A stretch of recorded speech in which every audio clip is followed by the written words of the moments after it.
এখন আর আমাদের দেশের মানুষকে শুধুমাত্র বিরিয়ানি বা শুধুমাত্র একটা ছোট্ট টাকার নোট দিয়ে তাদেরকে রাজনৈতিকভাবে বোঝাপড়া তাদের সাথে করাটা সম্ভব না। বিগত ২৪-এর পরে সেটা হচ্ছে বাংলাদেশের মানুষ আগের যে কোনো সময়ের থেকে এখন বেশি পরিমাণে রাজনৈতিকভাবে সচেতন।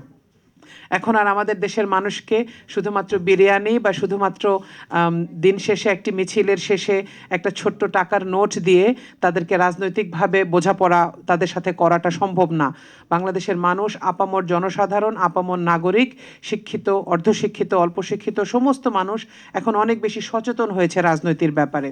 কারণ আমাদের দেশে এখন রাজনৈতিক যে লড়াইটা হচ্ছে, ইভেন আমরা যে ভোটের জন্য, যে নির্বাচনের জন্য আমরা অপেক্ষা করছি, আমরা দেখতে পাচ্ছি অন্য যে কোনো সময়ের নির্বাচনের চেয়ে এবার ২০২৬-এর নির্বাচনটি একটি যোগ্যতা ভার্সেস যোগ্যতার লড়াইয়ের নির্বাচন হতে যাচ্ছে ইনশাআল্লাহ।